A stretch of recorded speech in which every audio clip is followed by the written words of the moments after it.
और आगे बढ़ेंगे जहां रामनवमी के पावन पर्व पर मुख्यमंत्री डॉक्टर मोहन यादव सतना और मैहर पहुंचेंगे, जहां वह धार्मिक नगरी मैहर, मां शारदा की नगरी और भगवान श्री राम की तपोभूमि चित्रकूट का दौरा करेंगे। इस दौरान सीएम विभिन्न आयोजनों में शिरकत करेंगे और विकास कार्यों का भूमि पूजन भी करेंगे।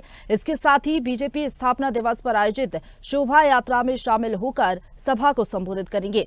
मुख्यमंत्री मोहन यादव सबसे पहले मैहर पहुंचकर मां शारदा देवी के दर्शन करेंगे। इसके बाद स्थानीय कार्यक्रम में शामिल होंगे, जहां करीब 775 करोड़ की लागत से बनने वाले मां शारदा लोक सहित मैहर जिले के अन्य विकास कार्यों का भूमि पूजन करेंगे। वहीं अपने दौरे को लेकर मुख्यमंत्री डॉक्टर मोहन यादव का बयान सामने आया। उन्होंने कहा कि चित्रकूट के लोगों को वहां आने से पहले बधाई देना चाहता हूं कि चित्रकूट धाम एक अलग रूप में दिखेगा। रामनवमी के पावन पर्व पर मेरी बधाई। मैहर की मां के देवस्थान के लिए हमारी सरकार ने कई तरह के काम किए हैं।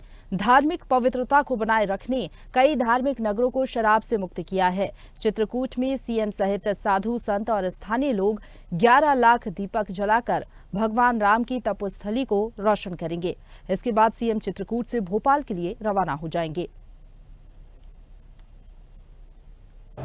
आज मेरा दौरा रामनवमी के साथ चैत्र नवरात्रि भी चल रहे हैं। ऐसे में मैहर मैं स्वयं जा रहा हूँ और मैहर की माताजी के देवस्थान को लेकर भी हमारी सरकार ने बहुत अलग अलग प्रकार के काम किए हैं। आज वहाँ मैं स्वयं कई सारे कामों का भूमि पूजन लोकार्पण करने वाला हूँ।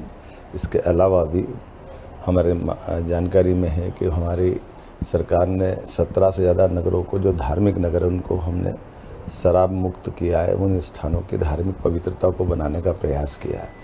उसी सिलसिले में दतिया, ओरछा, चित्रकूट, उज्जैन, ओंकारेश्वर, महेश्वर, मंडलेश्वर, अमरकंटक, मैहर की माताजी, इसलिए मैहर में भी मैं वहाँ स्वयं जा रहा हूँ और वहाँ के माता के दर्शन करके और हमारे धार्मिक स्थान को और आगे ऊंचाइयों तक ले जाए। यहाँ ऐसा माना जाता है कि अल्लाह आज भी प्रतिदिन माता की आरती में शरीक होते हैं, इसलिए अलाउद्दीन के उस इतिहास को जीवंत करने के लिए भी हमारी सरकार लगी हुई है।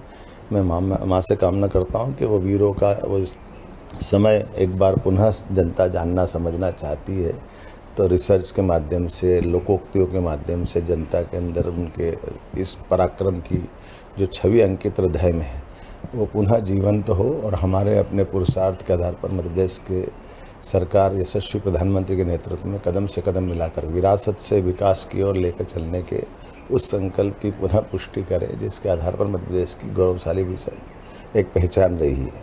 मेरी अपनी ओर से नवरात्रि के पावन पर्व की भी सबको बधाई, मंगल कामना।